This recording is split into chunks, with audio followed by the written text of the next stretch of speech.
Stock. Joining us now is Dirk Wallinger, CEO of York Space Systems, which just went public in January here at the New York Stock Exchange in a $630 million IPO. I remember that day. The company is positioning itself as a new kind of defense prime focused on building satellite constellations at speed and scale. Dirk, welcome to Taking Stock.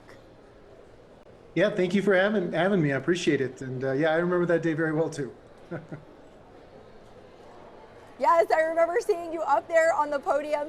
What makes York Space Systems different from traditional aerospace players? Yeah, what York is doing is really disrupting the traditional kind of play and approach to aerospace. What we're doing is we're able to execute at significantly lower schedules, much faster to delivery at half the cost. And so this company was always built around breaking up the multi-billion-dollar satellites that took decades and proliferating them. And so we build lots of satellites with similar capabilities, but in the hundreds and thousands. What are the capabilities of the satellites you're building? Yeah, today with the more advanced chips and the acceleration of production and supply chain in the US, what you're able to do is, kind of much like your iPhone, where it used to be a very large camera and a complicated camera to get a good picture. Now you're able to break that up into, hundreds and thousands of different pictures that are amalgamated together to make a better picture.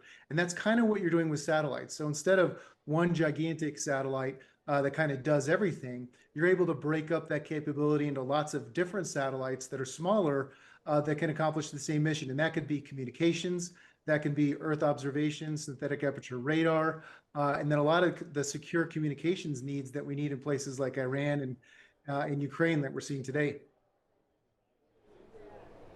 And I understand you have a backlog. What does that tell us about demand right now?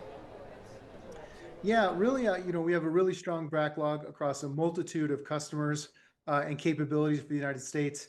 The challenge now is just that there's no argument that the people are going to need lots of more satellites and lots more capability. What we need to do is the government and commercial needs to issue out the funds to be able to deploy this stuff quickly. And the government is getting very serious about that now. We're starting to see lots of movement on issuing contracts so that we can get these supply chains rolling and get assets fielded. It's not the kind of supply chain that fires up in 1 month. It takes a while to do that. Companies like York and SpaceX and other companies like that are well positioned to take advantage of that.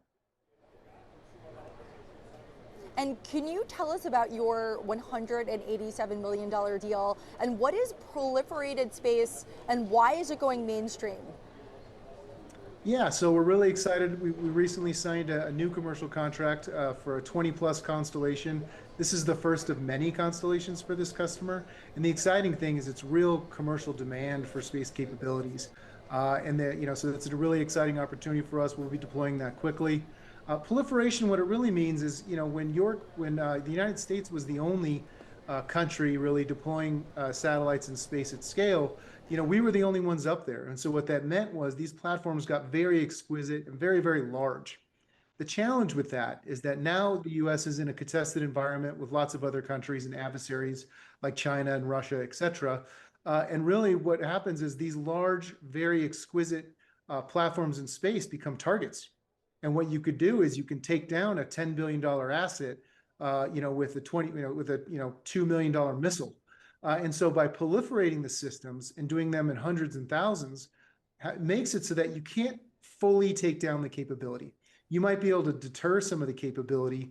You might be able to take down a few, but you can't take it all down at once. And so that's why we see this movement from national defense, but then also from commercial companies moving to proliferation. All right, Dirk Wallinger, CEO of York Space Systems, thank you so much for joining us on Taking Stock.